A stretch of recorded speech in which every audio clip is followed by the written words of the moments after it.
data sebenarnya sudah kita berikan dalam bentuk slide kalau memang bisa ditayangkan. Oke, baik. Kita lihat bahwa jumlah yang masuk ya pada tahun 2015 ya.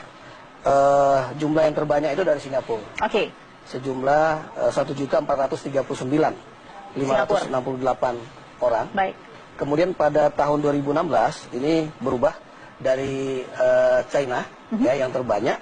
Jumlahnya 1.329.000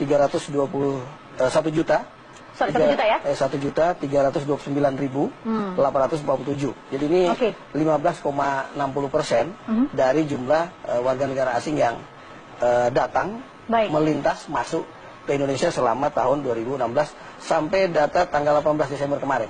Oh, jadi ini baru ya Pak ya? Ya, data baru. Ya, mudah-mudahan saya tampilkan juga nanti ya. Oke, ya, tapi di bawahnya ada Australia, Malaysia, Singapura, Jepang, Inggris, India, Korea Selatan, Amerika Serikat, dan Prancis. Ini 10 negara yang terbanyak warga negaranya masuk dan melintas ke Indonesia. Dan yang paling pertama itu adalah Cina, betul Pak ya? Dengan 1.300.000 tadi kurang lebih. Betul, ya. Jadi kalau tadi pertanyaannya tidak seperti itu. Ya. 1 juta lebih lah. 1 juta lebih ya, ternyata bukan puluhan dan ratusan ribu, malah justru sudah sampai 1.300.000. Oke. Saya ingin ke Kang Dede dulu ya. Kang Dede kan di Komisi 9 ini kan sudah melihat masuknya dengan top 10-nya yang paling atas memang Cina gitu. Ada catatan khusus nggak dari Komisi 9? Ya, catatannya serius lah. Kenapa serius? Karena kita sudah berulang kali meminta dari pihak pemerintah untuk melakukan satu sikap terhadap masalah ini. Sehingga kami pun membentuk panja, namanya Panja TK Tenaga Kerja Asing.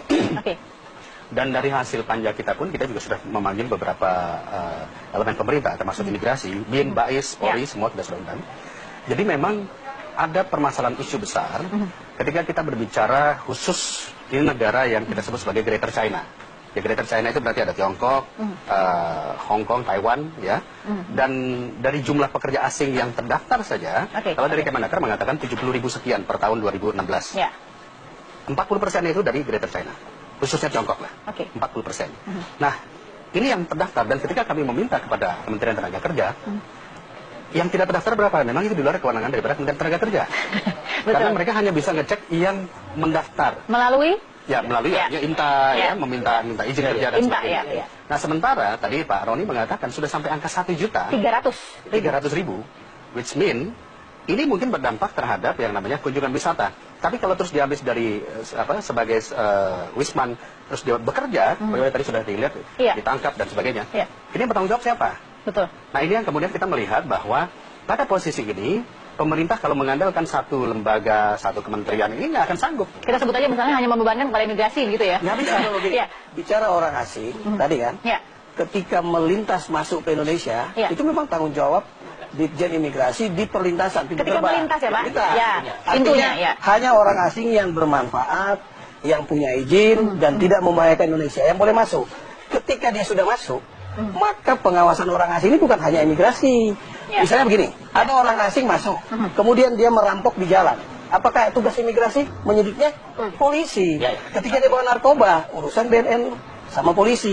Kalau dia bekerja tanpa izin, urusan siapa? Dinas Tenaga Kerja, Kementerian Tenaga Kerja, imigrasi bisa membantu untuk melakukan pengawasan, tapi bukan tugas imigrasi. Saya katakan tadi makanya bukan beban tunggal di imigrasi, bahkan.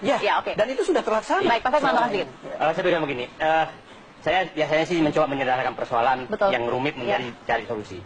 Selalu kita tahu bahwa ini adalah sangat real. Tenaga kerja asing ilegal, sangat real terjadi di lapangan, sangat real. Jadi tetapi selalu ditutupi, maksudnya isu ini bukan masuk ke bungkusnya, masuk kepada data resmi tenaga kerja sekian. Namanya ilegal yang nggak ada data resmi dong. Nah, terus tadi Pak Sumpi menyatakan jumlah masuk sekian, betul, jumlah masuk sekian, tapi apakah menjadi ilegal atau tidak ilegal bukan tanggung jawab Pak Sumpi. Jadi maksud saya, persoalannya sekarang adalah bahwa dan yang ketiga, selalu seakan-akan ditutupi bahwa inilah karena kita harus bebas visa, harus bebas investasi, semua kemudahan suatu negara itu harus ditambah dengan pengawasan yang ketat. Baik. Nah, pertanyaan saya, apakah pada saat dimudahkan investasi dan memudahkan orang masuk bekerja dan memudahkan bisa masuk, memang pengawasannya sudah disiapkan juga nggak? Kalau nggak, ini bisa jebol.